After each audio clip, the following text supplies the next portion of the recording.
What's up, ladies and gentlemen? Good day, everyone. Hello, ladies and gentlemen. Welcome back to Let's Talk Football.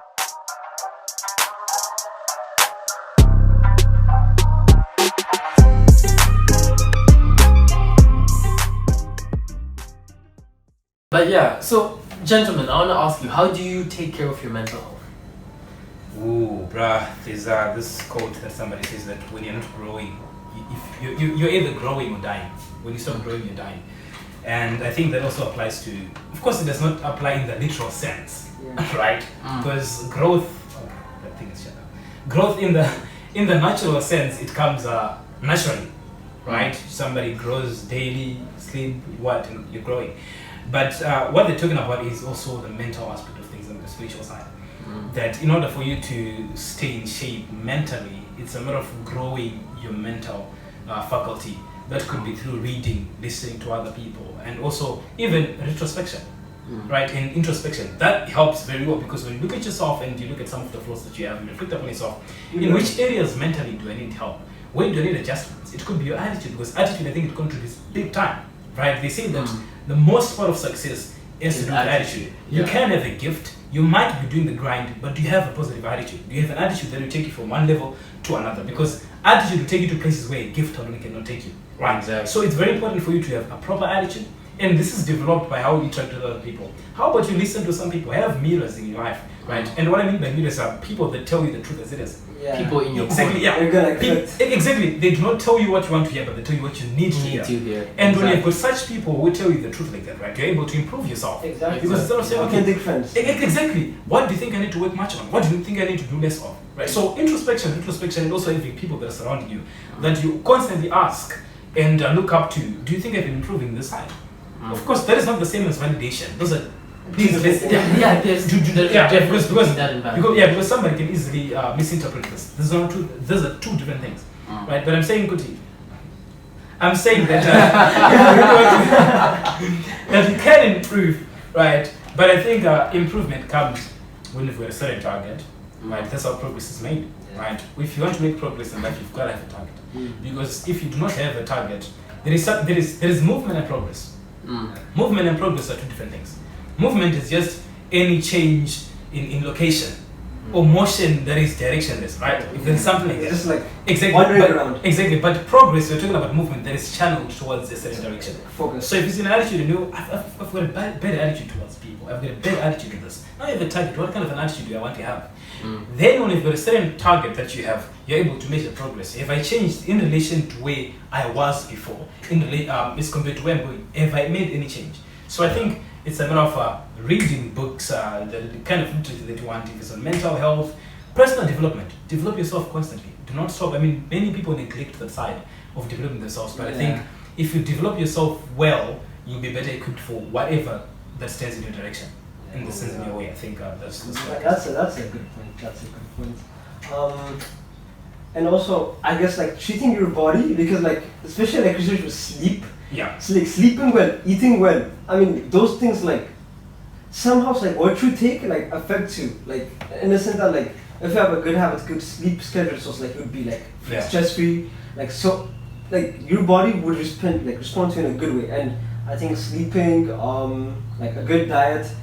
And I can say as well, just a good set of like exercise. Like I mean that's mandatory. Like if you're like an athlete, you have to exercise.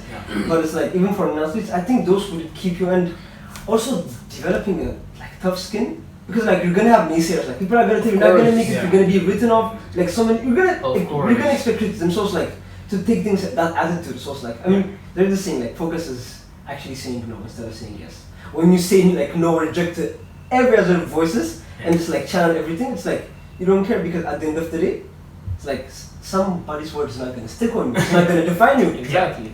I mean, because there's so many footballers today that have made it, but then if you take time to dig out what they had to go through, there's so many people that wrote them off from a very young age. They got written off. Ronaldo was really skinny when he was young. And even when he signed for Manchester United, he was very skinny. And there were people that actually told him that. He could have just said, I'm skinny. I think that's the mental toughness. That's the mental Exactly, toughness. it's like that's the develop that. attitude. It's needed. You gotta come to the point and That's say like, I don't care. It's like that's what you think about. That's It's what you like, think, exactly. I think it also there are comes so with many the people reason, that maybe. think Ronaldo couldn't play. Obviously, when you speak of Ronaldo back in the old days, the first thing that comes in mind is those crazy stepovers he used to do. But there are videos that will show you when he would mess those stepovers up, and he would end up falling over the ball. And there were so many people that would say whatever they had to say about Ronaldo. And if he didn't have that attitude, that positive attitude, and that tough skin that you're talking about, he wouldn't be one of the best players in the world today. Exactly. He could have been like, okay, this is what they think about me. You easily give up. Because football is a game of opinions. Everyone will say my friend. Even people that don't even know how to kick the People ball. don't know how to kick the ball. There's something to say, man. It's like YouTube made it easy. Say. Like Instagram, you can comment anything and get away. I think so, especially when it comes to sport, it's very easy to comment when you're outside than when you're in the game. Right? If you're putting the same position, you might have a rough day and you make fun of someone, and it's like exactly. But to some level, though, I don't know if this relates to what you're talking about, but I think success is overrated. This is actually interesting. I think so, right? Because I hadn't thought of this one. The fact that it's really overrated, it makes people overlook the process of failing.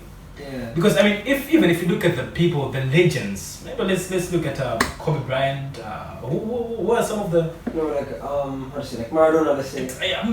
Most of those people, if you look at the numbers. Their successes versus their failures, they failed more than they achieved. Exactly. But people just focus on the little that they were able to success, achieve, right? So when somebody looks at that person and they compare themselves to that person, they really want to just be like, but they forget that this person, behind the successes, there was a lot of failing, but they didn't give up the failing. They kept on going. And what's funny is that these people openly talk about their failures. But people choose to neglect that. But to be honest, I honestly advocate the fact that even those people that have made it in life, even should any of us guys make it in life, right?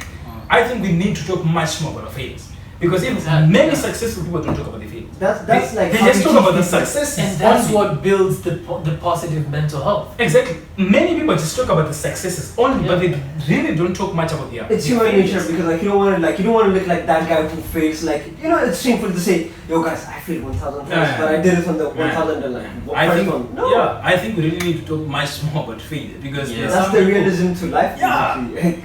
There are some people who really can do that, but they just think discouraged by maybe they're failing. But so many people failed so many times, couldn't be in business, sports, or whichever aspect or arena of life. There are many people right now that are dominating in whatever industry that they are in that failed countless times. But maybe the number of the times that they succeeded is way less.